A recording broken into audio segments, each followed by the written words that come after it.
নাম ভজ নাম চিন্ত নাম কর সার, কলিকালে নাম বিনা গতি নাহি আর। নাম করলে কি হয়, এই প্রশ্ন আমাদের সকলে। ব্রহ্মার মানসপুত্র দেবর্ষিপাদ নারদ, যিনি সব সময় হরিনাম করেন, তারও মনে একবার সন্দেহ হয়েছিল, আমি যে এত নাম করি এতে কি লাভ, কি তার মাহাত্ম্য, কাকে জিজ্ঞাসা করা যায়। আচ্ছা, পিতামহ ব্রহ্মার কাছে যাওয়া যাক, তিনি কি বলেন দেখি। এই রূপ চিন্তা করে দেবর্ষিপাদ ব্রহ্মার কাছে গিয়ে বললেন, হে পিতা, নামের মাহাত্ম্য কি আমায় বলুন। কেন নাম করব, নাম করলে কি ফলই বা লাভ করা যায়। ব্রহ্মা বললেন, নামের মাহাত্ম্য সে আমি বলতে পারবো না। বললেই কম বলা হবে, কম বললেই অপরাধ হবে। আমি বলতে পারবো না। তুমি বরং দেবাদিদেব মহাদেবের কাছে যাও। তিনি বললেও বলতে পারেন, তিনি সব সময় নাম করেন। দেবর্ষিপাদ তখন চললেন দেবাদিদেব মহাদেবের কাছে। কৈলাসে গিয়ে তার চরণ বন্দনা করে বললেন, হে মহাদেব, আপনি তো সব সময় নাম করেন, বলুন তো নামের মাহাত্ম্য কি, কেন নাম করব, কি বা তার ফল। দেবাদিদেব মহাদেব বললেন, ওরে বাবা, নামের মাহাত্ম্য আমি বলতে পারবো না। বললেই কম বলা হবে, কম বললেই অপরাধ হবে। তার চেয়ে তুমি এক কাজ করো, যার নাম তারই কাছে যাও না, তিনি নিশ্চয়ই তোমাকে নামের মাহাত্ম্য বলবেন। দেবর্ষি নারদ তখন বীণা বাজাতে বাজাতে শ্রীহরির নাম গাইতে গাইতে বৈকুণ্ঠ ধামে চললেন গোবিন্দের কাছে। দেবর্ষিকে দেখেই গোবিন্দ বললেন, কি নারদ, কোথা থেকে আসছো? নারদ ঠাকুর বললেন, আমি প্রথমে ব্রহ্মলোক, তারপর কৈলাস, সেখান থেকেই আসছি। একটা প্রশ্নের উত্তর কেউ বলতে পারছেন না, সকলেই জানেন কিন্তু ইচ্ছা করেই বলছেন না। বললে নাকি কম হয়ে যাবে, আর কম বললে নাকি অপরাধ হবে। গোবিন্দ বললেন, কি এমন তোমার প্রশ্ন, আমাকে বলে দেখি আমার জানা আছে কি। নারদ বললেন, নাম করলে কি ফল লাভ হয় প্রভু? গোবিন্দ বলেন, এই কথা আমি তোমায় বলে দেব, তার আগে তুমি এক কাজ করো, একবার যমলোক খেতে ঘুরে এসো। দেবর্ষিপাদ বললেন, যমলোক সে তো ভয়ঙ্কর জায়গা, পাপী তাপীদের শাস্তি পাওয়ার স্থান। আমি চতুর্দশ ভুবন ঘুরে বেড়াই বটে, কিন্তু কখনো যমলোকে যাই না। আচ্ছা, আপনি যখন বলছেন তখন একবার শুনেই আসি। এই বলে দেবর্ষিপাদ গোবিন্দকে নমস্কার জানিয়ে যমলোকের ভিতরে রওনা হলেন। দেবর্ষিকে দেখে যমরাজ তো অবাক, এ কি দেবর্ষিপাদ, আপনি এখানে?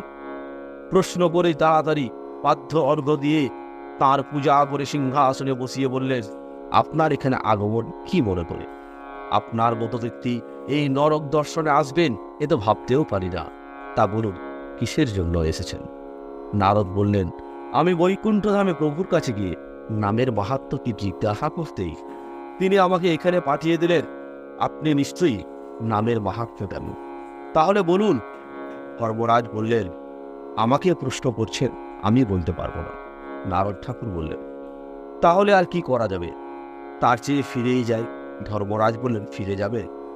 আপনাদের মতো তপস্বী লোক তো এখানে সচরাচর আসেন না, যখন এসেই পড়েছেন, এই নরকে পাপী তাপীরা কেমন শাস্তি পাচ্ছে একবার দেখে যান। যমরাজের কথায় দেবর্ষি রাজি হয়ে তার পিছু পিছু চললেন। যমরাজ বললেন, দেবর্ষিপাদ, একটা কথা কিন্তু মনে রাখবেন, এখানে আপনি একবারও নাম উচ্চারণ করবেন না। নারদ বললেন, ঠিক আছে, করব না। এক এক দ্বার দেখে দেখে দুইজনে চললেন। প্রথমে পূর্বদ্বারে, তারপর উত্তর দ্বারে, তারপর পশ্চিম দ্বারে, তারপরে এলেন দক্ষিণ দ্বারে, যেখানে সব সেরা সেরা পাপীদের শাস্তি দেওয়া হয়। এই দক্ষিণ দ্বারে পাপীরা কেউ ফুটন্ত তেলের উপর পড়ে চিৎকার করে সাঁতার কাটছে, কেউ জ্বলন্ত আগুনে পুড়ে ছটফট করছে। যমের কিঙ্কররা কোনো পাপীর জিভ বের করে ছুরি দিয়ে কাটছে, কারোর মাথায় মুগুর বীর প্রকার করছে। সকলের সে কি ভীষণ আর্তনাদ। এইরকম ভয়ঙ্কর দৃশ্য দেখেই নারদ ঠাকুরের মুখ নিয়ে হরিহুন শব্দ বেরিয়ে এলো। আর যেই না হরি হরি শব্দ উচ্চারিত হলো, অমনি দক্ষিণ দ্বারের সেই সব পাপীরা বৈকুণ্ঠের দিকে ছুটে চলল। যমরাজ বললেন, দেবর্ষিপাদ, থামুন থামুন, আর নাম করবেন না। দেখছেন না, নাম শুনে এই সব মহা মহা পাপীরা বৈকুণ্ঠের দিকে ছুটে চলেছে। এভাবে সবাই চলে গেলে আমার যোগপুরী যে শূন্য হয়ে যাবে। আপনাকে তো আমি প্রথমেই নিষেধ করেছি, তথাপি আপনি নাম কেন করলেন? দেবর্ষি বলেন, আমি তো জানি নাম করব না, কিন্তু এদের ভয়ঙ্কর অবস্থা দেখে আমার মুখে হঠাৎই হরি হরি নাম উচ্চারিত হয়ে গেল। আমি ইচ্ছা করে বলিনি। এবার বুঝলাম বৈকুণ্ঠপতি গোবিন্দ কেন আমায় এই তোমার পুরীতে আসতে বললেন। তাহলে ধর্মরাজ, আমি এখন আসি, আমার প্রশ্নের উত্তর আমি পেয়ে গেছি। এই বলে দেবশ্রীপাদ পুনরায় বৈকুণ্ঠে ফিরে গিয়ে গোবিন্দকে বললেন, হে প্রভু, আমি নামের মাহাত্ম্য জানতে পেরেছি। এই বলে গোবিন্দকে নমস্কার করে আবার ত্রিভুবন পরিক্রমায় বেরিয়ে পড়লেন। তাহলে বুঝতেই পারছেন তো যে একমাত্র এই কলিযুগে নামের প্রভাবেই মুক্তি লাভ করা যায়। তাই সকলে মিলে হরে নাম করুন। হরে কৃষ্ণ কৃষ্ণ কৃষ্ণ হরে হরে, হরে রাম রাম রাম হরে হরে।